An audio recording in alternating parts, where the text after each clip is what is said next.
Hey everyone, I just want to first of all congratulate you all because I'm looking in the incubator and you guys are first-rate fly breeders. We have got lots of maggots, which is exactly what we need here.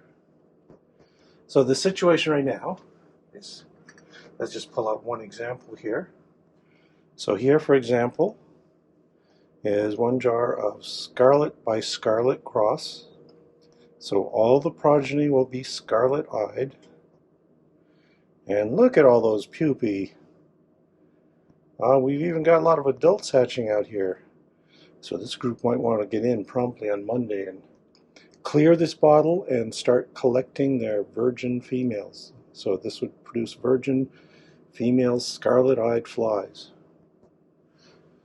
Okay, they've also got, oh, here's one brown by brown. That's looking good too. Look at all those maggots. Doesn't that make you happy?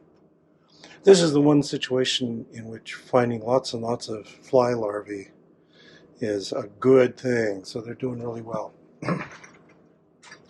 So what you're all doing this week is, I'm sorry, it's more time spent outside of the regular scheduled lab. But you're going to be collecting flies from these bottles. These will be purebred flies. And you're going to do the experimental cross. So here, for example, this one is all set up. They don't have any flies in there yet. They're prepared. They're all ready for collecting flies this week. So this will be the female brown-eyed by the male scarlet-eyed flies. So we're all going to be doing that cross. So this is basically a simple cross. Now, what will happen next after that is once you got those bottles set up, I expect everybody in this lab will be able to get their cross, their hybrid cross set up by the first half of this week. Just looking here, there'll be no excuse for having to do it later because you got so many flies coming up here. So by the first half of this week, you should all have those crosses set up and in the incubator. Then what? Well, we wait. We wait for the F1s. What does that mean? That means we're just gonna check in on them periodically this week. After they've had, say 4 to 6 days, the adults have had 4 to 6 days to frolic in their clean new paradise and lay lots of eggs for us. You're then going to come in and clear the bottles. Like I said, that's a euphemism. You're going to kill all the flies. All those adult flies you worked painstakingly to collect this week will be exterminated about a week later. Okay. Then what we have to wait for is the F1s. And the F1s are going to be interesting. So that's what I'm going to talk about today. I'm going to give you some theory. Why are we doing this experiment? What is the point of this experiment? Why is this called a complementation cross? So keep on listening. We'll explain all that. So here's the summary of what we're doing here and what you have done. So as I said, you've already done the top cross in this diagram. Okay, you have crossed scarlet by scarlet flies to get more scarlet flies. So we've demonstrated that the scarlet-eyed flies are pure breeding or homozygous for scarlet. Okay? We have also crossed brown-eyed flies by brown-eyed flies and gotten more brown-eyed flies, thus demonstrating that you've got homozygous or pure breeding brown-eyed flies. And so where you're at right now is that you are trying to cross scarlet-eyed flies by brown-eyed flies. So that's what you're working on right now. That's where you're at, is you're trying to cross the scarlets by the browns.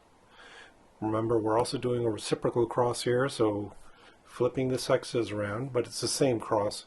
We shouldn't see any difference between them. And the question is, what will the F1s look like? So you're crossing scarlet by brown. What color do you think they'll be? Well, if we take a simple Mendelian approach, one hypothesis is this one. This hypothesis is that Scarlet and Brown are two different alleles of the same gene. That, for instance, there is a generic eye color gene that comes in different forms. Some are scarlet, some are brown, some are wild type, which is brick red. And if you cross scarlet by brown, what you'll get is a heterozygote. Hey, yeah, we've seen that in class, right? So you're going to get a scarlet-brown heterozygote.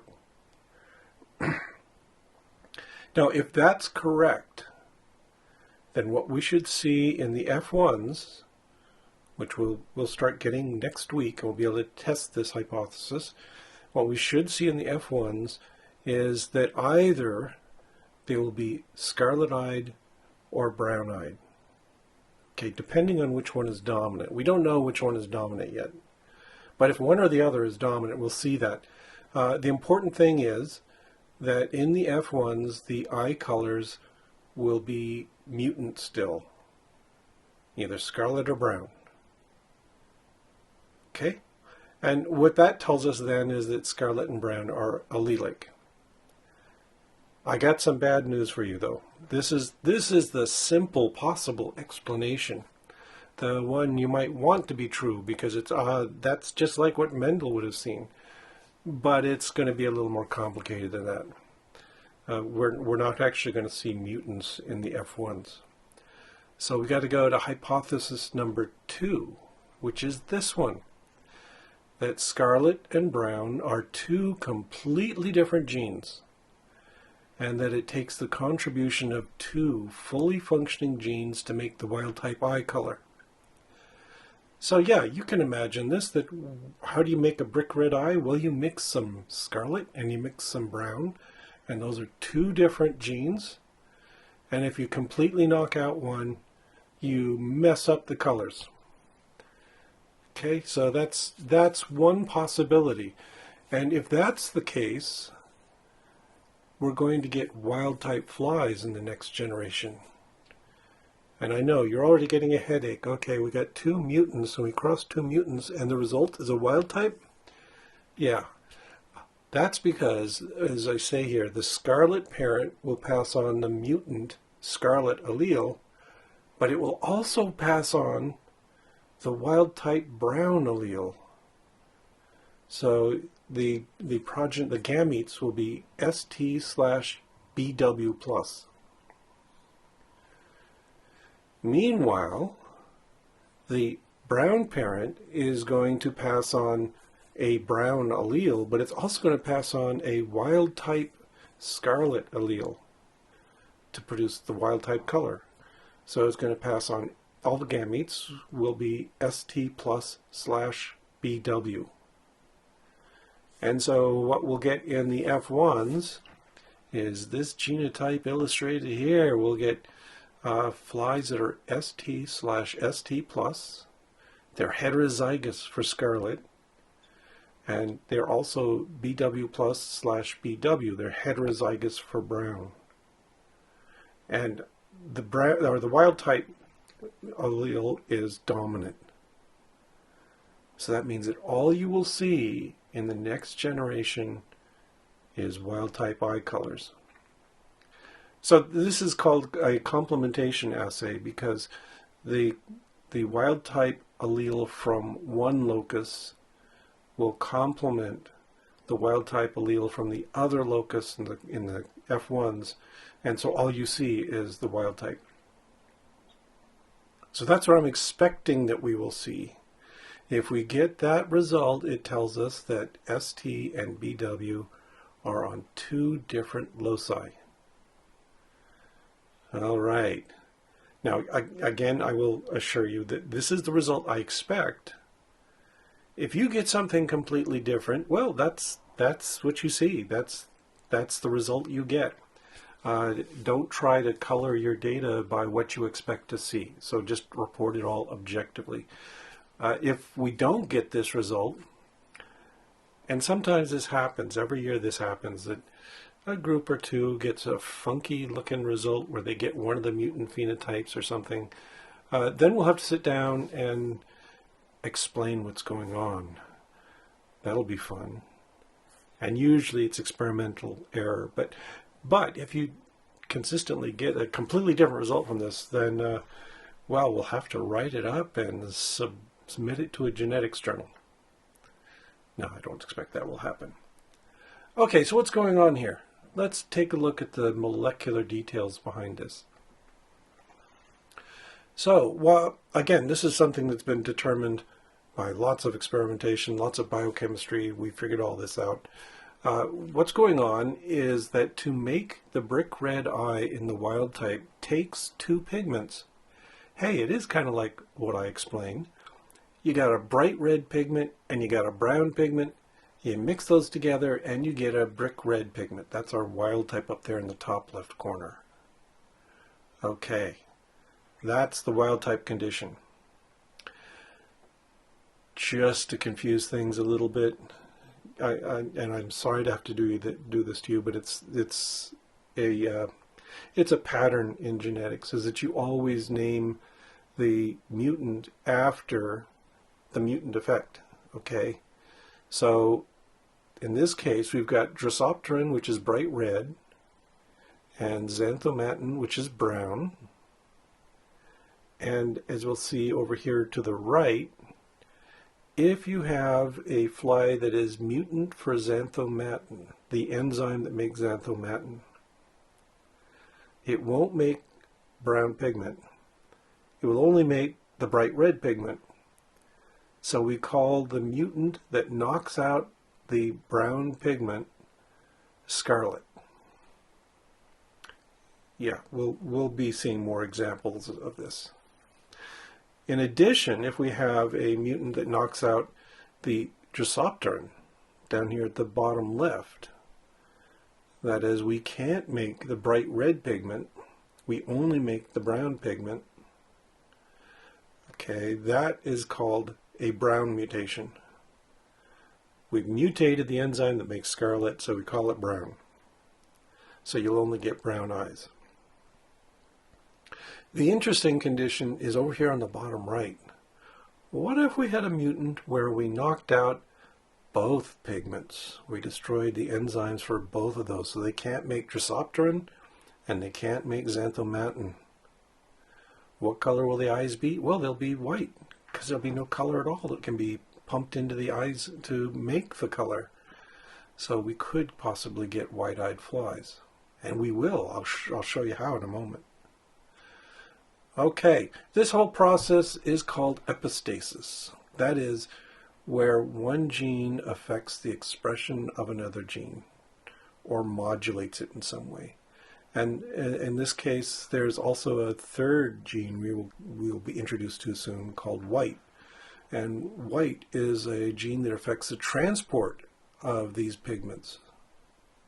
So we're sitting there, you can have flies where they're making Drosophteron, they're making xanthomatin, but the transport protein, which is called white, is defective, so the color never gets into the eyes.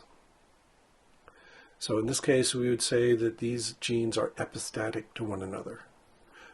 Again, you got enough to think about right now. We'll get to this in class a little later, but epistasis will come up multiple times in this course. All right, so now you know what's going on here. This week we're going to just get the F1s, and those will be really definitive because we'll see whether we get a mutant phenotype or a wild type phenotype, and that will tell us the number of loci involved. What we're then going to do is this next cross.